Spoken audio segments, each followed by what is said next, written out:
Augustus was the founder of the Roman Empire and its first emperor, ruling from 27 BC until his death in 14 AD. He was born Gaius Octavius into an old and wealthy equestrian branch of the plebeian Octavia family. His maternal great-uncle Julius Caesar was assassinated in 44 BC, and Octavian was named in Caesar's will as his adopted son and heir. He, Mark Antony, and Marcus Lepidus formed the Second Triumvirate to defeat the assassins of Caesar. Following their victory at Philippi, the Triumvirate divided the Roman Republic among themselves and ruled as military dictators. The Triumvirate was eventually torn apart under the competing ambitions of its members. Lepidus was driven into exile and stripped of his position, and Antony committed suicide following his defeat at the Battle of Actium by Octavian in 31 BC. After the demise of the Second Triumvirate, Augustus restored the outward facade of the Free Republic. With governmental power vested in the Roman Senate, the executive magistrates, and the legislative assemblies. In reality, however, he retained his autocratic power over the Republic as a military dictator. By law, Augustus held a collection of powers granted to him for life by the Senate, including supreme military command, and those of tribune and censor. It took several years for Augustus to develop the framework within which a formerly republican state could be led under his sole rule. He rejected monarchical titles, and instead called himself Princeps Civitatis. The resulting constitutional framework became known as the Principate, the first phase of the Roman Empire. The reign of Augustus initiated an era of relative peace known as the Pax Romana. The Roman world was largely free from large-scale conflict for more than 2 centuries. Despite continuous wars of imperial expansion on the empire's frontiers and 1-year-long civil war over the imperial succession, Augustus dramatically enlarged the empire, annexing Egypt, Dalmatia, Pannonia, Noricum, and Rhaetia, expanding possessions in Africa, expanding into Germania, and completing the conquest of Hispania.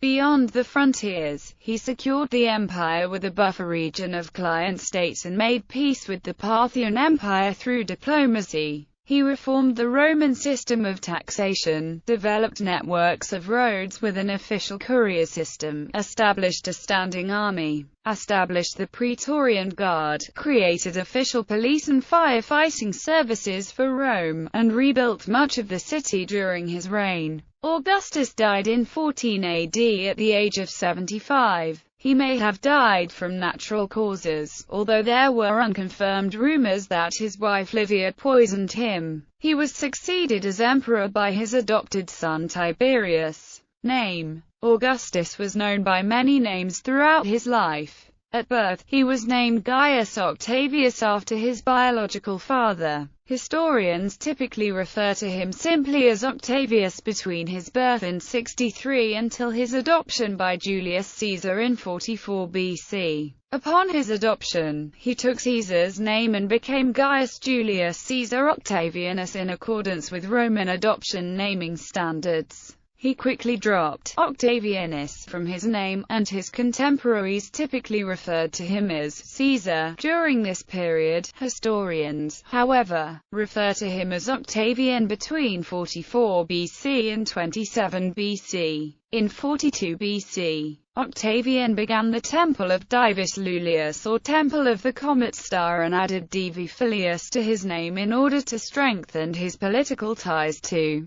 Caesar's former soldiers by following the deification of Caesar, becoming Gaius Julius Caesar Divi Filius. In 38 BC, Octavian replaced his praenomen, Gaius, and nomen, Julius, with Imperator, the title by which troops hailed their leader after military success, officially becoming Imperator Caesar Divi Filius. In 27 BC, following his defeat of Mark Antony and Cleopatra, the Roman Senate voted new titles for him, officially becoming Imperator Caesar Divi Filius Augustus. It is the events of 27 BC from which he obtained his traditional name of Augustus. which historians use in reference from 27 BC until his death in 14 AD. Early life. While his paternal family was from the town of Eletri, approximately 40 kilometers from Rome, Augustus was born in the city of Rome on the 23rd of September 63 BC. He was born at Oxhead, a small property on the Palatine Hill, very close to the Roman Forum. He was given the name Gaius Octavius Thurinus, his cognomen possibly commemorating his father's victory at Thurii over a rebellious band of slaves. Due to the crowded nature of Rome at the time, Octavius was taken to his father's home village at Velletri to be raised. Octavius only mentions his father's equestrian family briefly in his memoirs. His paternal great-grandfather Gaius Octavius was a military tribune in Sicily during the Second Punic War. His grandfather had served in several local political offices. His father, also named Gaius Octavius, had been governor of Macedonia. His mother, Atia, was the niece of Julius Caesar. In 59 BC, when he was 4 years old, his father died. His mother married a former governor of Syria, Lucius Marcius Philippus. Philippus claimed descent from Alexander the Great, and was elected consul in 56 BC. Philippus never had much of an interest in young Octavius. Because of this, Octavius was raised by his grandmother, Julia Caesarish. In 52 or 51 BC, Julia Caesarish died. Octavius delivered the funeral oration for his grandmother. From this point, his mother and stepfather took a more active role in raising him. He donned the toga virilis 4 years later, and was elected to College of Pontiffs in 47 BC. The following year he was put in charge of the Greek games that were staged in honor of the Temple of Venus Genetrix, built by Julius Caesar. According to Nicolaus of Damascus, Octavius wished to join Caesar's staff for his campaign in Africa, but gave way when his mother protested.